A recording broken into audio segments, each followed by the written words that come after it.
அனைவருக்கும் வணக்கம். இன்னைக்கு நம்ம பார்க்க இருக்கிற கதை முல்லா கதைகள், நீதி கதைகள் பகுதி 15. இப்போது முல்லாவை பற்றி தான் கதை. கதையோட தலைப்பு இருட்டிலே விளக்கு தேவையில்லை. முல்லா ஒரு நாள் இரவு நேரத்தில் தெருவில் நடந்து வருகிறார். அப்போ நடந்து வரும்போது அவர் கையில் ஒரு விளக்கு வச்சுருக்கார். அந்த விளக்கு வெளிச்சத்தில் நடந்து வரேன்னு சொல்லி நடந்து வர்றார். இப்போ அவர் என்ன சொன்னார்னா, அவரோட கண் பார்வை ரொம்ப கூர்மையானது. அவரால் இருட்டில் கூட எந்த இதையும் நல்லா தெரிஞ்சுக்க முடியும் அப்படின்றது தான் அவர் சொல்லியிருந்தார். நல்லா எனக்கு தெரியும் இருட்டில் இருந்தால் கூட. ஆனால் என்ன பண்ணுறாருனா விளக்கோட வராரு. அதனால் ஊர் மக்கள் எல்லாருமே என்ன சொல்கிறாங்கன்னா, முல்லா செய்கிறது ஒன்றா இருக்குது, சொல்கிறது ஒன்றா இருக்குது, செயல் வேறையாக இருக்குது, பேச்சு வேறையாக இருக்குதுன்னு சொல்கிறாங்க. சொல்லிட்டு எல்லாம் பேசிட்டு இருக்காங்க. முல்லாவை கேள்வி கேட்க எல்லாருமே பயப்படுறாங்க.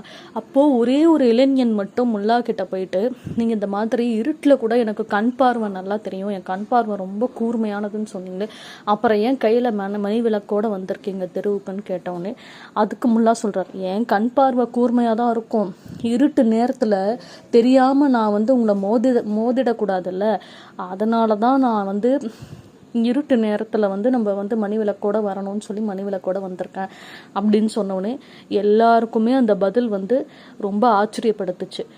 இதுதான் இந்த கதையுடைய மையக்கருத்து. இதுலேருந்து நம்ம என்ன தெரிஞ்சுக்கிறோன்னா, நம்ம எந்த ஒரு செயலையுமே ரொம்ப புத்திசாலித்தனமாக யோசித்து செய்யணும். ஒரு விளக்கு வச்சு தான் ஒரு இரவு நேரத்தில் நம்ம வெளிச்சம் இல்லாமல் எதுவுமே பண்ண முடியாது. ஒரு மின்சாரம் துண்டிக்கப்பட்டால் கூட நம்ம என்ன பண்ணுவோம், உடனே வெளிச்சத்தை தான் நம்ம தேடுவோம். ஒரு மின் விளக்கோ இல்லை விளக்கு ஏற்றிருந்தோம்னா அந்த விளக்கை எடுத்து நம்ம வெளியில் வச்சு சமையல் அறையில் பயன்படுத்தி நம்ம சமைப்போம். இது எல்லாமே பண்ணுவோம். அந்தளவுக்கு வெளிச்சம் நம்மளுடைய வாழ்க்கையில் ரொம்ப ரொம்ப ரொம்ப முக்கியம். ஓகே குட்டீஸ், இதுதான் இன்னைக்கான கதை. இன்னொரு கதையை பார்ப்போம். முல்லா வீட்டில் அவர் என்ன பண்ணுறாருனா, முல்லாவின் சட்டை என்னென்னா, முல்லா ஒரு ஏணி போட்டுட்டு மேலே ஏறி நின்று அவங்க வீட்டில் சுண்ணாம்பு அடிச்சுட்டு இருக்காரு. சுண்ணாம்பு அடிச்சுட்டு இருக்கும்போது எதிர்பாராத விதமாக முல்லா கீழே டமால்னு விழுந்துடுறாரு. அவரோட மனைவி வீட்டிலேருந்து வெளியில் இருக்காங்க. அவங்களுக்கு என்னடா இது டமால்னு ஏதோ சத்தம் கேட்குதேன்னு பார்க்குறாங்க. முல்லாவை கூப்பிடுறாங்க. ஆனால் முல்லா பொறுமையாக தான் எழுந்திருக்கார்.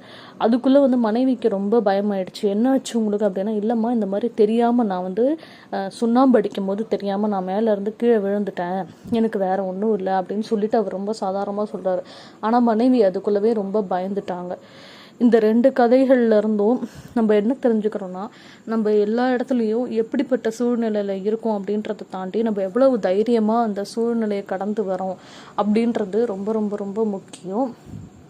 வெளிச்சம் அப்படின்றது எவ்வளோ நமக்கு தேவையாக இருக்குது. இரவு நேரத்தில் கூட நம்ம வெளிச்சம் இல்லாமல் எந்த ஒரு செயலையுமே செய்ய முடியாது.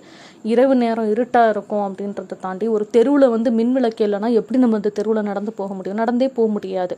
அப்போ நமக்கு ஒரு வெளிச்சம் தேவைப்படுது. நம்ம ஃபோனில் இருக்க, நம்ம கைபேசியில் இருக்க டார்ச் லைட்டையோ இல்லை நம்ம கையில் வச்சுருக்க டார்ச்சு எதையாவது அடிச்சுக்கிட்டே தான் நம்ம அந்த தெருவை கடந்து போவோம்.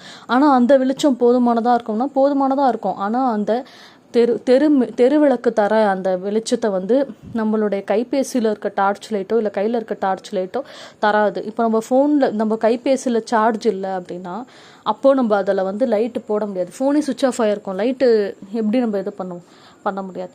அடுத்து என்னென்னா, தெருவில் மின் விளக்கு இல்லைன்னா அந்த தெருவில் இருக்க எல்லாருக்குமே அது ரொம்ப ரொம்ப ரொம்ப ரொம்ப சிரமத்தை ஏற்படுத்தும். அதனால மின் விளக்கு அப்படின்றது மிகவும் அவசியமான ஒன்று. அது தேவையான இடத்துல பயன்படுத்தணும், தேவையில்லாத இடத்துல அதை நிறுத்தி வைக்கணும். எல்லா இடத்துலையும் மின் விளக்குகள் இருக்குன்னு சொல்லிட்டு நம்ம வீட்டில் கூட நம்ம எல்லா இடத்துலையும் மின் விசிறி, மின் விளக்கு எல்லாத்தையும் அப்படியே ஆன் செஞ்சுட்டு நம்ம பாட்டுக்கு இருக்கக்கூடாது. எங்கே நம்ம இருக்கோமோ அங்கே மட்டும் அதை போடணும். மற்றபடி நம்ம அறையிலலாம் இல்லை அப்படின்னா நம்ம அறையில் இருக்க மின் விசிறி, மின் விளக்கு எல்லாத்தையுமே நிறுத்தி தான் வச்சுருக்கணும். விளக்கேற்றுற நேரத்தில் ஒரு 10 நிமிஷம் போடலாம். போட்டுட்டு அதுக்கப்புறமா அது எல்லாத்தையுமே நம்ம நிறுத்தி வைக்கணும். அப்போ தான் நம்மளால் மின்சாரத்தை சேமிக்க முடியும். அப்போ தான் மின்சார கட்டணமும் நமக்கு கொஞ்சம் குறைவாக வரும். ஓகே குட்டீஸ், இதுதான் இதுக்கான கதை. இந்த கதையை கேட்டுட்டு உங்களுக்கு தெரிஞ்சவங்களுக்கு ஷேர் பண்ணுங்கள். இந்த கதையிலேருந்து என்ன கேள்வினா, முல்லா கதைகள் உங்களுக்கு எந்த அளவுக்கு பிடிச்சிருக்கு, இந்த கதையிலேருந்து நீங்கள் என்ன புரிஞ்சுக்கிட்டீங்க, இந்த கதை இப்போ சொன்ன கதைகள் மூலமாக அப்படின்றத சொல்கிறவங்களுக்கு